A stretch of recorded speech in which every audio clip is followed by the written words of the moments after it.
Hey everyone, and welcome back to the Blue Jays Center podcast presented by the Sick Podcast Network. The Jays had their homestand, and they were very successful. 3 series wins. Let's get into it. Turn up your volume. Because you're about to listen to the Sick Podcast. Blue Jays Center. Bautista drives it deep left field. Gone! The sickest Toronto Blue Jays podcast. It's gonna be sick. Welcome back. Cole Whiston, Rob Pentelamon, and James Price here with you again to talk Blue Jays baseball. We have a packed show for you today, and it starts with a pretty special edition of a new segment that I like to call Professor's Lesson. And that's myself, as you'll find out when watching our show, whether it's previous shows or shows going forward. So the boys got their notebooks ready. I have a lesson for the fans. The Jays are 1 game above 500. They have the 5th lowest runs per game and OPS in their entire franchise history. Their 5th starter only has 1 win. They haven't had Swanson and Romano for basically the entire season so far. They've had a tough schedule. The stars aren't hitting. Gosman's had 2 bad starts. And with runners in scoring position, oh yeah, we're 28th in the league. Last year we were 20th, to put that in perspective. And Jays fans should recognize that we are 10-9 with all of those things. We're 10-9. All of those things that are not going to continue. The Jays are 10-9 off the heels of 3 series win at home. Let's put this into perspective. The start to this season that the Jays have had, yes, has been pretty much a brutal watch. But guess what? Everything trends upwards. And that is Professor's Lesson. Holy smokes, Professor. What? I mean, ladies and gentlemen, if you didn't take have on the first day paper dialed in, because class is in session. Holy smokes, that was dialed in. You know what? I mean, you're right. I gotta be honest. Everyone went into the season with just a pitchforks ready to go, right? And everything small that goes wrong, yeah, they're ready to just go bananas. When things go right, they find the negatives out of that. So yeah, 10-9. You're 3-3 against the Yankees. You split 2-2 against the Rays. You've beaten the Mariners. Yeah, you lost to Houston, but whatever. It's the second series of the damn season.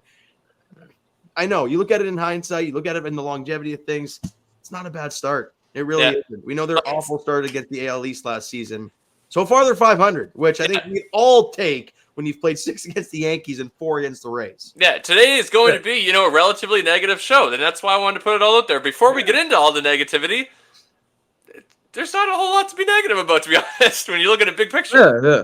No, absolutely. I think, yesterday's game in particular was just a really annoying one. You had a chance there to sweep the Yankees, and just sweeping the Yankees this early in the season would have put such a stamp of approval on this team from all the Blue Jays fans. It just sweeping anybody, but especially a team like that at home, I mean, that would have really gotten the fans excited. But yeah, I think 360 view, you have to look back. Like you guys mentioned, you won all 3 series. You came into this series. The offense wasn't great, but it was, I will say, not the fun to watch part, as in not a lot of bombs except for Daulton Varsho.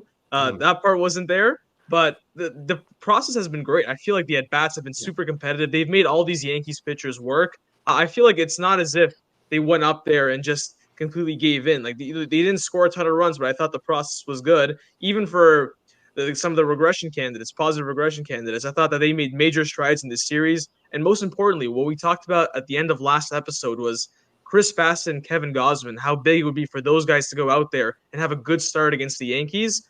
Like, to me, both them giving you 8+ outings, that was huge. So I think all in all, at this stage, you can't help but be positive based on the results.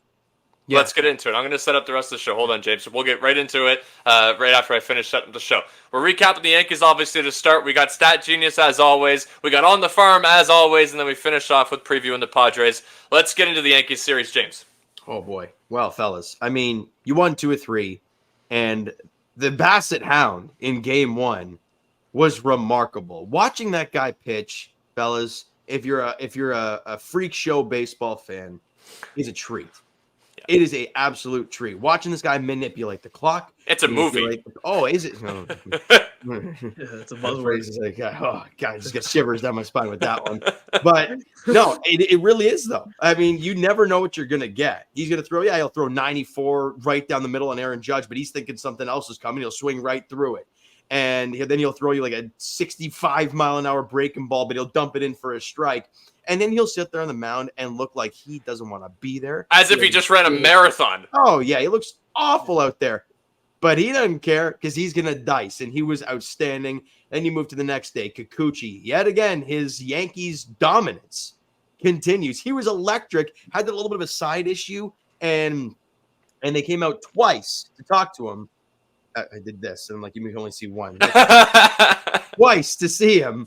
Not that stupid. And both times, he waved them off. And it was a very interesting situation because he was facing Soto, then gave up a single, and you're like, okay, are you sure you're okay? Right. And then he goes 1, 2, 3 after that, and you're like, boy, he has a dog.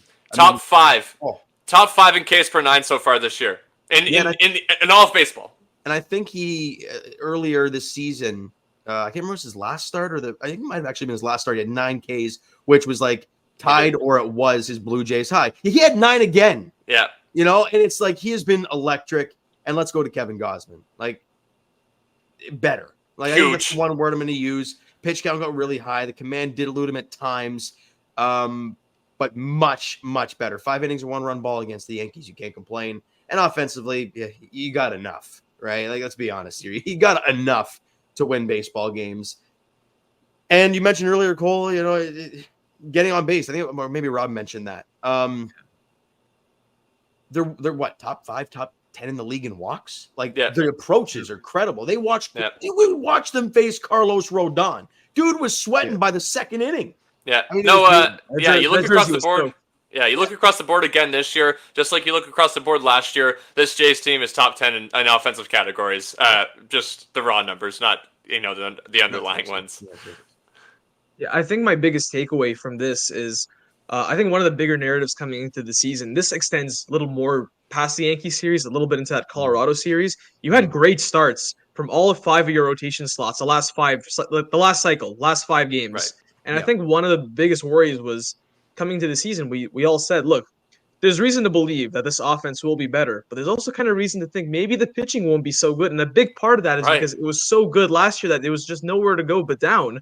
And so far, you look at it, Kikuchi has been terrific. Jose Barrios, like both of those guys who had big years last year. Remember last year at this time what we were saying about them? Like, can they just be competent big league starters? That would be massive. They've both been terrific. Chris Bassett had a little bit of a slow start, but I think these last 2 outings have been really positive. He's trending in the right direction. And Kevin Gausman, yesterday, that was a really, really positive step in my opinion. I think our buddy Ben Nicholson-Smith mentioned on 590 this morning, he was mentioning how you need kind of a 4-week ramp up to spring training. And now we're not even at the 4-week mark yet for Kevin Gausman. So the fact that he's already, we know he was struggling before last start, but he had a good one against the Yankees. If he has another good one against the Royals, all of a sudden, now you passed the 4-week ramp up. That's coming off 2 good starts. There's no reason to believe why he can't be just as dominant as he was all the other years. So, and then obviously the 5th start, the Yariel Rodriguez / Bowden Francis, that one looked good. We only hit a small sample, so that one we'll probably monitor a bit more. But yeah, I think the regression beast in terms of the rotation, so far so good. The rotation looks A-okay to me. It looks pretty dominant this last cycle. Yeah, and that's what I said on one of the post-game shows this week is that, all of indications were career highs for most of our pitching staff. And to even come into the season and even think about expecting that again was just, not logical. And Kikuchi was at the top of that list in terms of guys that were, we looked at likely positive regression guys this year, guys like Alejandro Kirk and Daulton Varsho. He was at the top of the list of the opposite of likely regression candidates. He was probably at the top of the list for Toronto Blue Jays fans. So the fact that he's not only looked just as good as he was last year, he has looked even better than he was last year so far to start 2024. And I want to talk about... Sorry, one more point there, Professor, on Kikuchi, because that was one thing I was buying into the Kikuchi stock. To me, I didn't think he was one of those guys that was a regression candidate necessarily, because to me, I've always felt as though he was a guy who always had the stuff. It just had to be unlocked. And whether it's a combination of Pete Walker, and the pitching changes with the pitch clock. That combination, I feel like it's really unlocked his potential. I mean, he looks fantastic, and we knew that he could always be that guy. There was a lot of hype for him when he came to the big leagues back in 2019 when he signed with Seattle, and the hope was that look, this guy's got incredible stuff.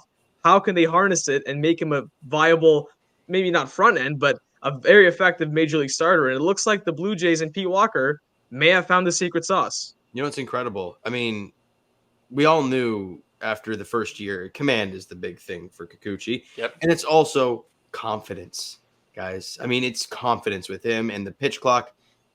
My God, did that help him? You can't overthink it. You can't think too much with the last one. Get it and go. And it's working for him, boys.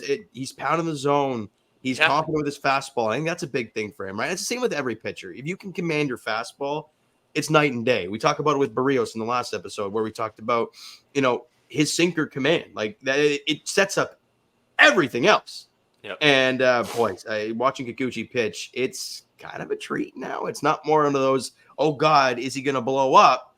It's more like, nah, get your popcorn ready. This is going to be fun. Yeah, He's with a super 6 fun to watch. Yeah, Oh, with yeah. a 6-3 homestand, I'm gonna do this recapping Yankees series in a positive sandwich, a compliment sandwich, as some would say. So we started with a compliment with all the pitching. Now let's get into the meat of the sandwich, a bit of a negative point of thing. We'll talk about the offense, which we'll have both, and then we'll talk about the returns of Danny Jansen, Eric Swanson, and Jordan Romano. Obviously, at the top of that list in terms of negativity is Jordan Romano and Eric Swanson. Jordan Romano comes in the second game into a save situation, which we will have a conversation about.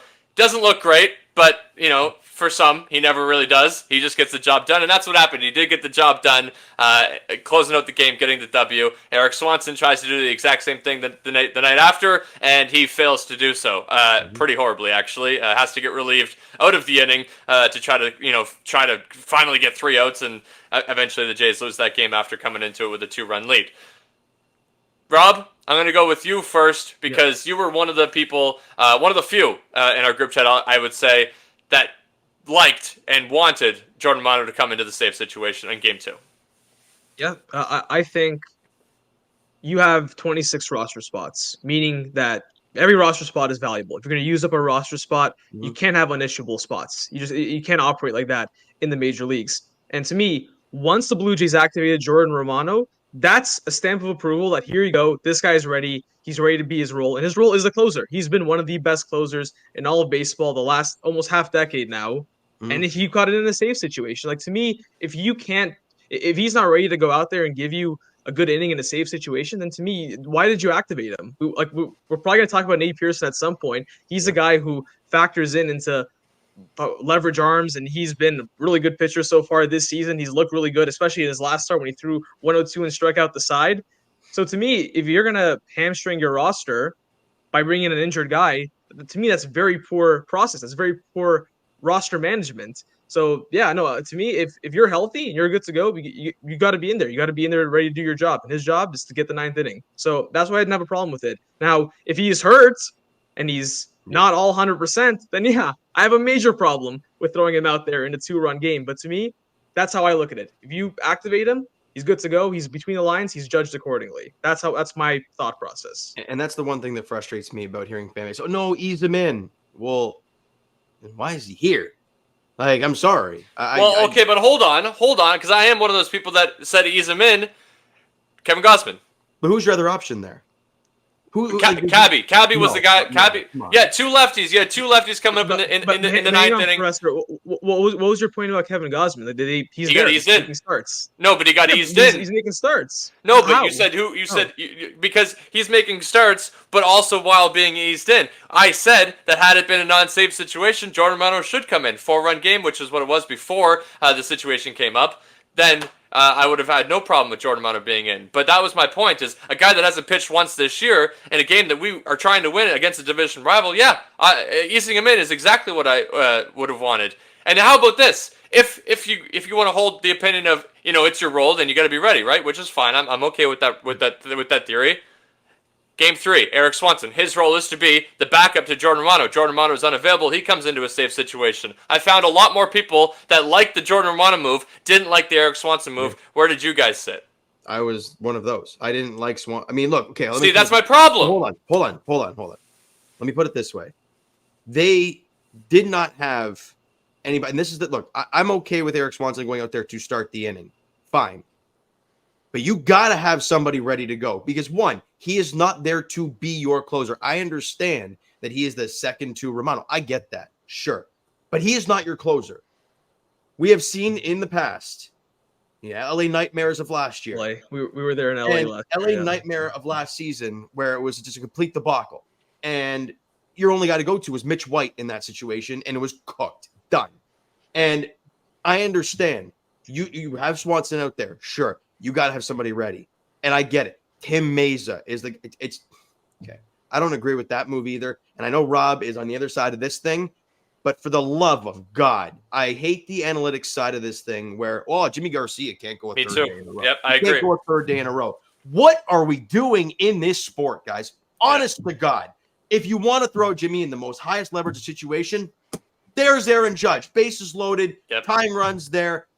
Go ahead run is right there at third base. Yep. Get him out.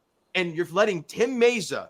We all knew it was over when Meza was on the mound and we had to face Aaron. You knew it was over. Yep. And for Jimmy Garcia, who threw a total of 20 pitches in the last two games combined, yet earlier in the year, you go to the two games in Seattle against Seattle. Really, how interesting. You combine Chad Green's two outings. He threw 50 pitches almost. Yeah. And that's okay. But God forbid. Can't pitch. Yeah. And here's the thing. Here's the other thing. If Rob's going to say, and he is right when he says it, he's going to say it never happens. It doesn't never happen. It just rarely happens. Liam Hendricks is probably at the top of the list when it comes to guys that proves to you it can happen. Rob, go ahead. Yeah, so I was going to say that. Yeah, that's not a thing. Like pitching 3 days in April, like no, it's not a John Schneider Blue Jays thing. You call the curtains. You're like, okay, you're just going to give this game away to the Yankees. Good on them. Here you go. Well, no, hey, hang on, guys. It's not giving it away. But wasn't Eric Swanson a reliever that you traded an everyday player for, an everyday power bat for? Look, I'm not disagreeing with that. No. Yeah. And Eric Swanson does need to do his job, but we talk about favorable matchups all the time, putting guys in place to succeed. Right, but this is, you understand, this is when four guys are unavailable, you have to tweak the script. Like, it's not as if, sure, if Jimmy Garcia is available there, Jimmy Garcia has to pitch. Rob, that's the thing that really pisses me off. Is like we look at the situation and like for example, Chad Green's what, 38 now, something like that. Yeah, and he was not healthy. That old? Well, no, he's not that old. He's like 35. But he looks it. Let's be honest, fellas. Anyways, but either way here. He threw 25 pitches in one game against Seattle. Lots of stress. Barely hung on to the save. And he goes out there the next day and drops another 25 pitches. And I understand. Like, 2 days in a row, it's fine. It's not in the analytics and all this nonsense. Jimmy Garcia threw 9 pitches and 11 pitches with zero stress behind any of it. And that's the thing. Is like, you're going to tell me that the analytics say that the third day is a bigger kryptonite than 50 pitches within 2 days. No. It's an apples to orange comparison, because when you pitch, every day you get up and you're pitching that day, the routine, the stress you put on your body to get up and get ramped up, it's not the same. Throwing 50 pitches across 2 days is not the equivalent of throwing 40 pitches or 30 pitches across 3 days. It's just not. It's not. Like, the routine. And here's the thing. All this stuff is not made up on the fly. Before the game starts, the game that could be 12-0 for all you know, the pitcher's unavailable. Like, it's not as if John Schneider's sitting there. It's like, it's a close game. Let's get Jimmy Garcia. Let's give him the green check mark. That's just how it works, guys. I mean, I get it. It's frustrating. No, it's a problem with the game. You're blaming John. It's how it is. I'm not blaming John because I get that. I know you're not blaming John, but I'm just saying it's just there for this to be like a change. That there has to be like a total shift throughout the entirety of the sport. Like, it's not changing. Is my point. No, that's the frustrating part about this is that you. I mean, you can put it on. You can put it on Greg's on Sunday roast, but it's not changing.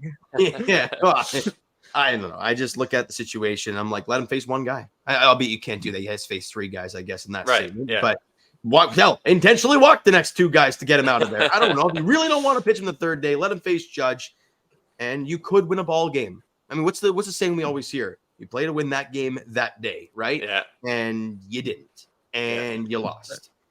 Yeah. But you can't, though. You can't play to win every individual game in a 162 game season. Every game against the Yankees is worth double. It's worth double.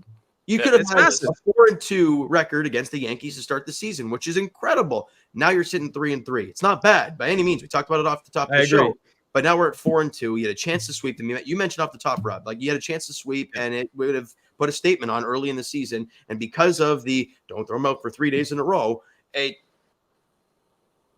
you threw it away. And sure, Eric Swanson. Here's my gripe. You knew Eric Swanson was not good enough in that Or inning. how about this? You knew it was curtains. You knew it was How about curtains. this? How about this full on bluff on the Jordan Romano stuff, which I agree with bluffing. Obviously, you can't just come out and say before the game that he's unavailable. But to the point of Rob and why he went in Game 2 is because he was called up because he was healthy. Apparently, because he's 100%. Well, 100% Exactly. Jordan Romano. That's my 100% gripe. Jordan Romano can pitch 2 days in a row. Yeah. Here's my gripe. Here's my main gripe. It's that one is obviously you can just blame Eric Swanson. Yeah, buddy, you need to do your job. You need to get 3 outs for getting up 2 runs. But the second gripe is that all of a sudden now the 2 guys you called up, they both look very rough in their first outing. So the bigger question is that you didn't allocate your roster composition properly because you put 2 guys in your pen that aren't healthy. And So they didn't look good. They didn't look good in their Yeah. last outing in AAA, let alone their first outing in the majors. No. That's what I was upset about. Exactly. Yeah. So I think there is a gripe to be made that's more strategic. It's not just how it's not just the actual performance on the field. It's that are they actually healthy? And so far, I know it's only 1 game, and who knows if Eric Swanson was healthy all year and he has that bad game, then we're not talking about this. We're talking about how Eric Swanson just had a blip on the radar. Right. But yeah, it's the fact that they're both only 1 start and didn't look good. Yeah, that's a bad look. It's a bad look for whoever made the call to activate them off the IL because it looks, at the very least on the surface, that's a little premature. Especially since Drew Pearson wasn't got the one who got sent down. How great he'd been to start the season, and if he's not there, and these guys aren't ready, it's tough to watch. Yeah, I think we hammered it home. We hammered home the meat. Now let's finish it off with the compliment. Obviously, that doesn't include the full offensive performance this week, but as we already have discussed, the at-bats did look significantly better. And the one guy that I do want to end this sandwich with and give him full props is the guy that now leads our team in home runs and third on our team in OPS behind fucking Kevin Biggio and Justin Turner. But Kevin Biggio, we all know, is hardly a threat. So the second biggest threat on this team, Daulton Varsho. Rob, I'm giving you the floor. It's his guy. It's his guy. My guy. Well, I'm just really happy for the guy. I mean, Daulton Varsho, he's always been a very good baseball player. People won't admit it because people hate analytics, and all the analytics love Daulton Varsho. People hate defense. The old defense loves Daulton Varsho. Look, let's be honest. Daulton Varsho, he's not a good hitter last year. No. And the reality is that there's a good chance he's not a good hitter this season either. You know, he's a career OPS plus in the 90s. That's profiles as a below average hitter.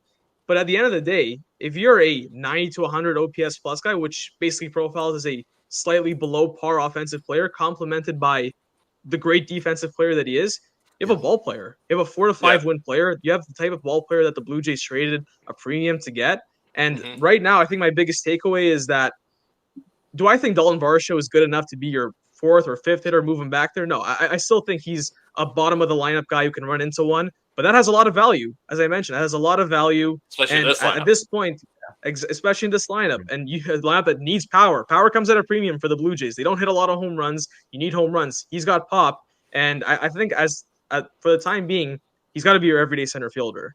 I mentioned how you just can't afford to have you can't afford to have both Kiermaier and Varsho playing every day based on the way they were performing. Now that Daulton Varsho is clearly outperforming that standard that we saw just a week ago, to me he's your everyday center fielder until for the foreseeable future. He's going to have another lull eventually. That's what history suggests. But right now he's been massive for the Jays. And I think the big part of it is that he actually looked very good against left-handed pitchers. I mean, he had 2 good at-bats against Rodon.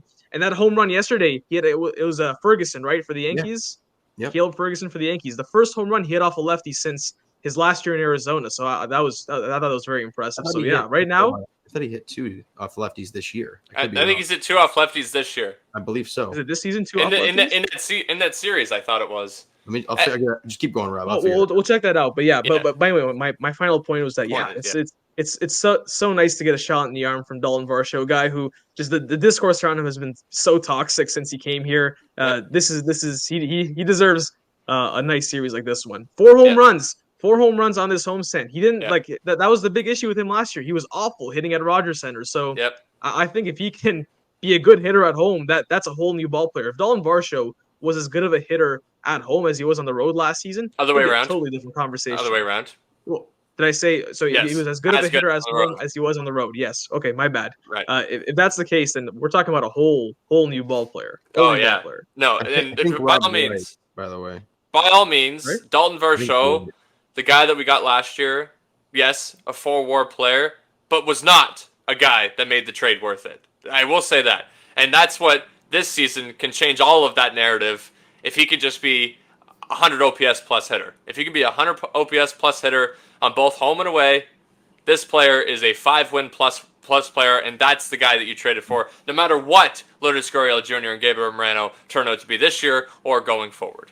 Yeah, Rob, you were right, by the way, with the Varsho. Gotcha. Only one So home run Ron- off of left. left. It was one was off of Dakota Hudson, and the other one was Ryan Feltner. So those were the other two. And then obviously the 2 home runs, one off Stroman, and then one off of Caleb Ferguson. So that's the 4 home runs this year for him. I think it was the double off Rodon that I was getting frisky about. So, but anyways, yeah, boys. I mean, you know what you're getting defensively from the guy. Let's be honest. He saved Romano's ass there in the 9th I was inning. about to bring that up. Game Yeah, he one saved the of game that series, defensively. Yeah. or game 2, excuse me, of that series. And you know what you're getting defensively wherever the hell he plays. And if that bat can play a little bit, and for the love of God, don't put him in the 5 hole and let him think too much. Keep him in the 7, 8, 9. Right. Let him just do his damn thing. And it's a good sight. It's a really good sight. The confidence is flying for him. We heard the spring training stuff about how confidence is there for Varsho. Blah, blah, blah, blah, blah. Had a horrific start to the season, albeit 2 weeks. Yeah. And he's been awesome since. And if you're excuse me, Mo. Anyways, he had 2 home runs yesterday. He's hit 4 home runs in the homestand. And we all talked about, I think, Rob, you might have mentioned it to start the season, how his home road splits were horrific last year. He was great on the road, awful at home. Well, all 4 bombs have been at home to start the year. So positive regression in that sense, fellas. Exactly. But love what we're seeing from Daulton, guys. Really, really like it. And everyone else has to follow suit here. Yeah. But I will say, though, even some of the other guys, like Vlad, I know the overall numbers don't look great. I thought he had a good series. I thought the at-bats were good. Yeah. Aside from that slider in game 1 where it was 2-2 and it was never a chance that was going to be a strike and he just swung all over it. That was bad, but I think he's taken a lot of walks. We know he hits the ball hard. He's always hit the ball hard, but I think the process has been good. The fact that he's taking a lot of pitches, he's waiting for his pitches. I think that this is a good sign for things to come. I'm slightly bullish on Vlad, a lot more than I was about a week ago. And even Alejandro Kirk, he had his first extra base hit of the season on Monday. We finally have to stop talking about it. Thank God, because it's getting a little ugly there. It's been a good series for the positive regression guys. They were a big part of why the Blue Jays ended up winning it. Yeah, and I don't know where we're headed with Rob's stat genius, but I know my stat genius also tends to the positive direction. So let's get there now.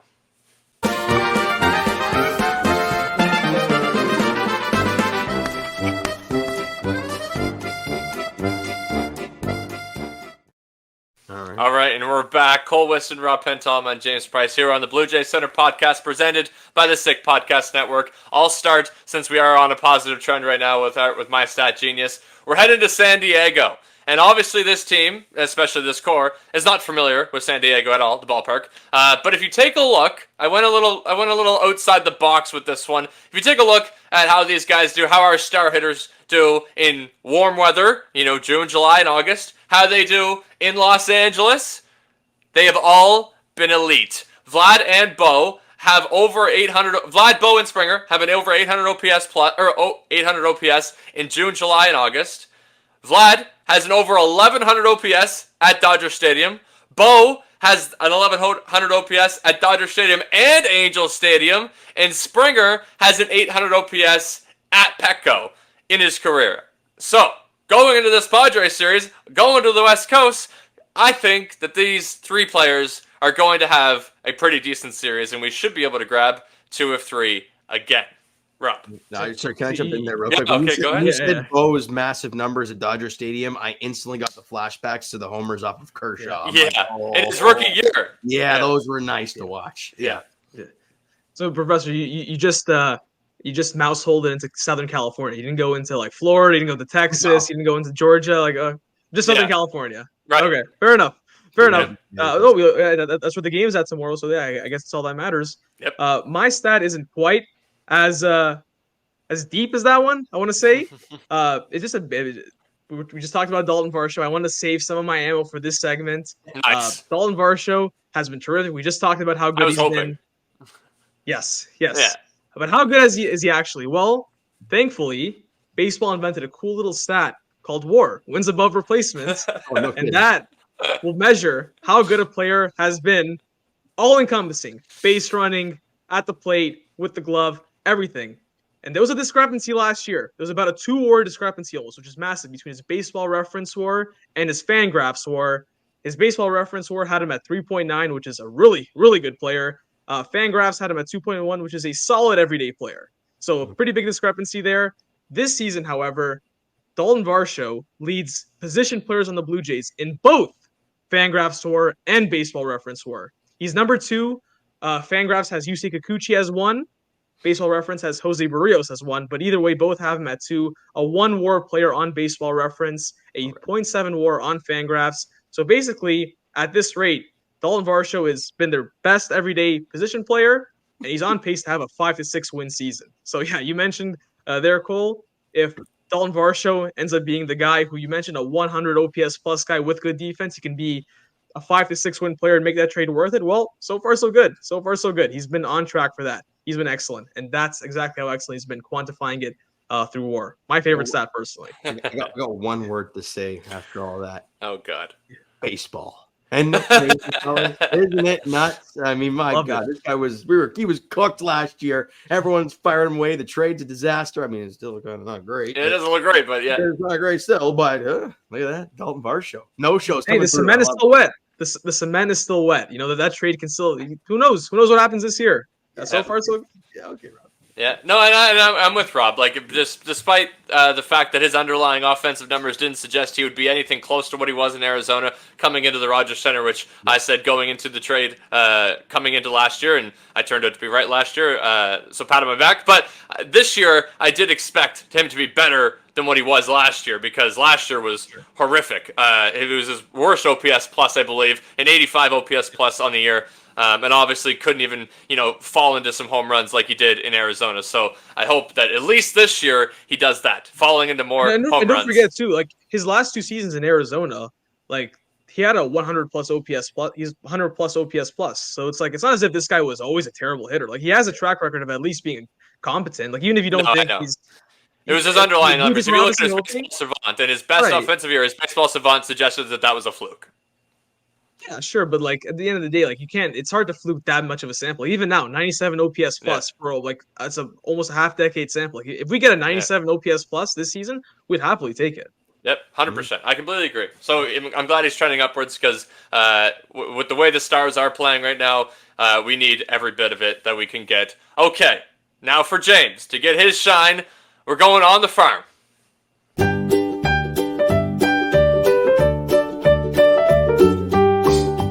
All right, boys. Well, there's not absolutely zero positives south of Buffalo, but regardless, we're going to stay in Buffalo. Obviously, you guys were there last, hold on a minute, Sunday. You were there. You guys were there on Sunday, right, yeah. And got a chance to talk to Ricky, Spencer. Let me rephrase that. Addison. Yeah. Addison Barger. And Casey. Yeah, Casey Candel. Ricky Tiedemann interview just dropped on Blue Jay Center or Blue Jay Center Instagram today. So go check it out. Anyways, boys. The offense continues to flow for the Bisons. I mean, they continue to rake. Yesterday, not a big deal for Fender Horowitz, just another 3 on-base day, scored 4 runs. Not a big deal, right? How does that work? Hold on. 1,100 OPS. Got hit by a pitch or something. Oh, yeah. Still over 1,000 OPS. And then you look at a guy like Orelvis Martinez, and he's a guy that's been on the radar for a bit. Boy, oh, boy. 2 days ago, hit a ball 469 feet, almost 114 off the bat, grand slam. And then he followed up with yesterday hitting a 3-run shot in extras to propel the Buffalo Bisons to the win in extra innings. And then today he's got another hit. He's got an OPS, just shade under 900 right now. And he's starting to feel, I think, 21? I mean, he's starting to feel pretty damn good. Barge had another couple hits and walked 3 RBIs yesterday, 304, the 935 OPS. And somebody who was talked a lot about last season, and who followed the Arizona Fall League a little bit last year, He was a big talking point from there. Damiano Parmigiani. I mean, he had a slow start to the year, but dude's hot. I mean, red hot. He had an RBI hit today. I can't, like, it's still going on right now. But yesterday, 3 for 5, scored a couple runs, 3 ribs, and I think he hit a bomb, didn't he? 2 bombs. 2 bombs in the same game. There you go. Absolute moonshots from him, and he's now hitting 250, but with an OPS of nearing 900. So he's starting to get pretty hot as well. I don't know, fellas. There's a lot of guys down south of the border that's Kevin Kiermaier better figure it out. and this offense is kind of poop right now north of the border. Yeah. It's going to be interesting to see what they do here, especially with a guy like Addison Barger, where that third base spot, it hasn't been a black hole to start the year. Like, defensively, no one's talking about it, which is kind of nice. But you're not getting, like, I get the whole horned up for IKF stuff. Yeah, well, it's IKF. You know what you're going to get from him. Ernie, look, anything he can give you is a good positive. Yeah. Well, Ernie's one of the guys, if we're being completely honest. Ernie and Daniel Vogelbach, and, creeping in there is Kevin Kiermaier, but he's very unlikely to be, taking at bats away from, unless it's from Daulton Varsho. But Ernie Clement and Daniel Vogelbach are 2 guys that could easily find themselves getting replaced by any of these AAA guys. Yeah, and they don't want to. Let me go further. Ernie. Yeah. Let me go further. So right now, you mentioned there's so many guys they're outperforming AAA. Like, sure. There's so many guys who at this point, like, they deserve a shot. I think Addison Barger, Spencer Horwitz, Aurelvis Martinez, at the very least, like, all those guys, I think deserve a look at this point. Yeah. And there's 2 guys on the roster that are kind of blocking their way. That's Kevin Kiermaier and Isaiah Kiner-Falefa.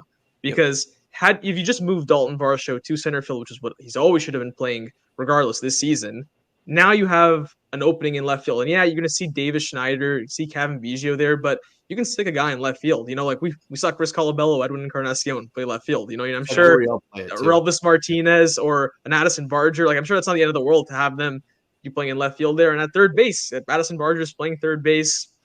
So Isaiah Kiner-Falefa, we know that he's a guy who started the season as the opening day third baseman.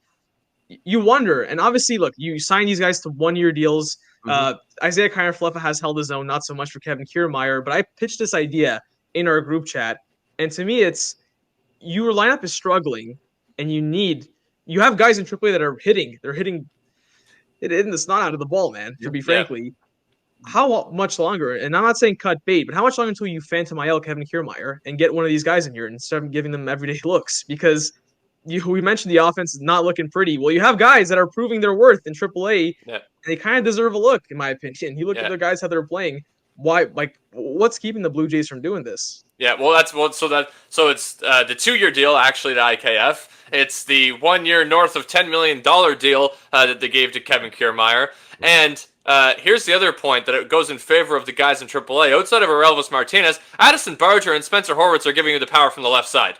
Both guys giving you the power from the side that you need in the majors, because Vogelbach hasn't been able to. Well, Vogelbach hasn't been able to get in there every day enough to even fathom seeing a sample out of him. But also Kevin Kiermaier hasn't provided you even close to what he was giving you last year. He's the worst hitter in baseball across all profiles on Baseball Savant. And then Daulton Varsho, up until this home series, obviously was Daulton Varsho. He's a career below average hitter. So you need somebody from the left side who's going to give you a spark. Both Addison Barger and Spencer Horwitz can do just that, potentially. I think Barger's going to be the first guy to get called up. That's just kind of my feel in the whole situation. Yeah. Left-handed bat, he makes the most sense. Yeah, he does, and he's been seasoned there in AAA a little bit more. I'm like, okay, like, let's get this thing rolling here, because I think Jays fans. If we're appeasing the fans, it's about getting a new face in here. When you did that last year with Davis Schneider, albeit it worked. But when it does work and it's a new face, the vibes are immaculate. Yeah. Everything's changed after Davis Schneider joined the team last season in Boston. You bring up an Addison Barger, lefty bat, plays third base, young fella. To be honest, if you're gonna do it, why not do it on the road in warm elements in San Diego? Yeah, sure. And isn't he from out there too? Addison is. Yeah, Addison's from Florida. Yeah. Well, he went to high school in Florida. Sorry. Okay. Well, yeah, so he's from the warm elements. He's not from California, but I agree. But I would agree with you. I would agree that Addison Barger, his positional flexibility would give him the upper hand. Or Elvis Martinez, he's been playing mostly second base at AAA. It's not been good. He's made 5 errors in 10 games so far. Yeah. So I think they're putting him there at second base. He's not I don't believe he came up as a second baseman originally. I think they're kind of moving there He to was an give him outfielder, I additional think. versatility. Yeah, Right, outfielder exactly. and So I think third they're doing baseman, I that. think. Yeah. Exactly. So they're moving him to second for some positional flexibility there. But so far it's been definitely a work in progress on that. And I would agree. I think Addison Barger is going to be the first guy up. And I think regardless of who you think the first guy up is going to be, someone's got to come up soon, I think. Yeah. I think these guys are just performing too well. And as I've said many times, like the offense is not really there's no justification for why Yeah. the No. offense looking how it's looked for the majority of the season No. should be taking away spots from a guy who's performing well. Exactly, and they're doing it in poor elements too, which goes to show you that it's not all fluke either. Yeah, that's a great point. And obviously, I mentioned that Palmegiani already has a hit today. Yeah, well, so does Orelvis. He's already got a double to start the night. Exactly. He's in just a shade under 900 OPS. Now, the last thing I got, fellas, is oh crap, where did he go? Hold on a minute. Oh yes, of course. What am I talking about? Ricky Tiedemann. When are we going to start talking? I mean, he hasn't started in 7 days. Today was day 7. He hasn't started since April the 11th. Today is the 18th. And Paulo Espino is pitching for the Bisons tonight. And this is twice. He's been probable this week, and twice he's been pushed back. So he's obviously dealing with something on top of the fact that, or what goes even more into the fact that he's probably dealing with something is his numbers to start the year, but albeit poor elements. Yeah, so that's kind of my thought. I'm kind of keeping an eye on Tiedemann and when he gets his next start. I don't know if they're trying to ease the innings a bit by giving him an extra couple days off as well. I don't know if that's the case, but I think we're definitely going to keep an eye on the Bisons and see when he does not get his next start or, God forbid, hits the IL. Yep, I think that that was probably one of our best on the farm sections. A lot of dialogue so far in AAA, and give us credit when Addison Barger gets the call first. Okay, going into the Padres series, let's get underway with that to finish off the show. In Game 1, we got Yairo Rodriguez making his second start in the Bigs against the knuckleballer, MLB The Show legend, as James said on the show the other day, Matt Walderone, and I want to mention Waldron, sorry.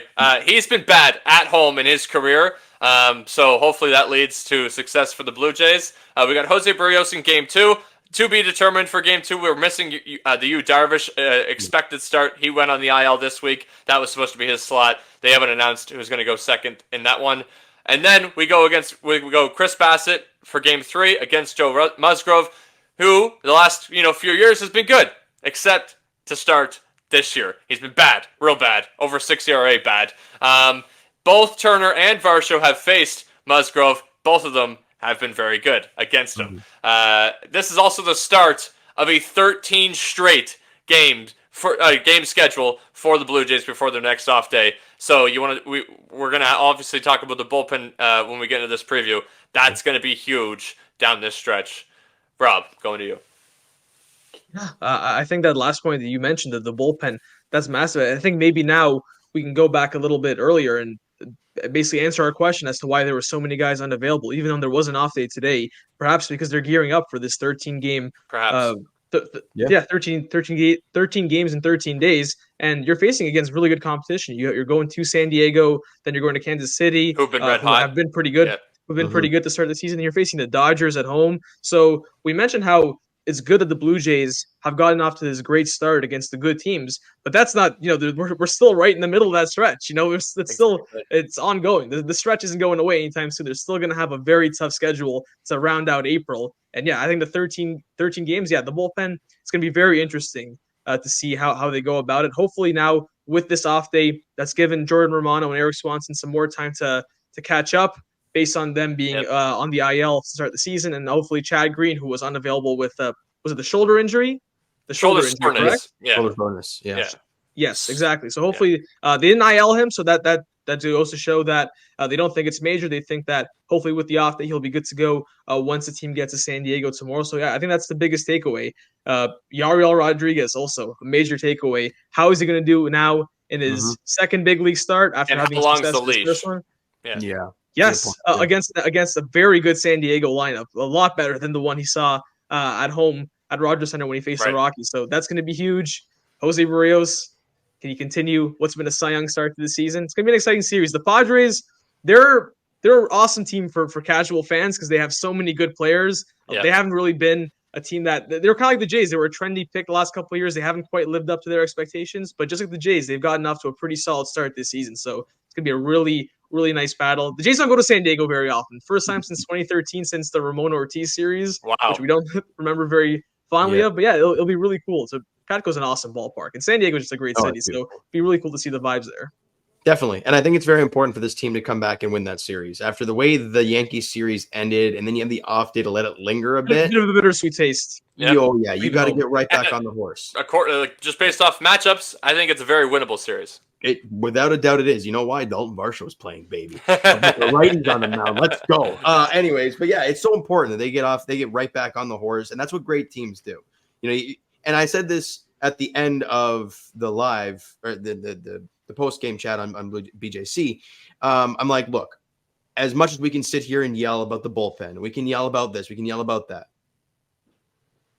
Every team, every year, goes through losses like that. Right. Every damn year, there's going to be those losses there in a 162 game schedule.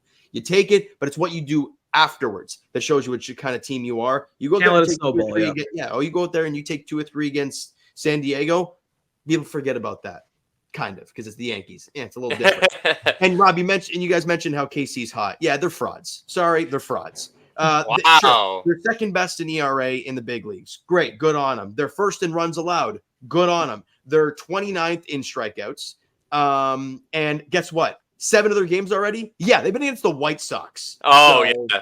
Who, by the way, is one of the 2 teams to be below us when it comes to runners in scoring position this year. And they have an abysmal, it is hard to do, 400 OPS with runners in scoring position, them and the Twins. We're at 600. That's the gap between 28th and 29th and 30th. That's the funny thing, right? Because you talked about the abolish the AL Central. That was their first series of the season. They lost 2 or 3. They played the Orioles, lost 2 or 3. Well, they swept the White Sox in 4. Good on them. Oh, nice. And they swept the Astros in 3 in a row, which the Astros have been bad too. We just made them look good. Yeah, they lost the series to the Mets. Look at that. And then they beat the crap out of the White Sox again. Okay, a bit fraudulent. I like this. Kind of like the Rays. Yeah, they're frauds. Whatever. So you take the series against freaking San Diego, and you have a chance to at least take a series against KC. Yeah, 7. There's 7 games with KC in this 13 stretch. This 13-game stretch, there's 7. We bring them back as well after the Dodgers come to visit. The Royals come back to visit us. Absolutely. Basically, you're saying that the pathway to a successful 13-game and 13-day stretch is just go 500 against the Padres and the Dodgers and beat up on the Royals. I think that's what you got to do. Yeah, no doubt. 100%. I want to talk about one thing, Game 2. It's a bone we wanted to pick. We said it in the chat, and I'm going to pick it. MLB.com, I don't know if it was MLB.com, but MLB Instagram page came out the other day, 2 days ago, and posted, the top 5 pitchers in the AL Cy Young candidacy. Well, guess what? You left someone off the list, and not only did you leave someone off the list, the guys that you had on the list don't even belong in the list. Jose Barrios is top 5 in wins above replacement this year amongst pitchers in the entire league. Jose Barrios is top 5 in ERA amongst pitchers in the entire league. Not even just the AL, which is what this post specified.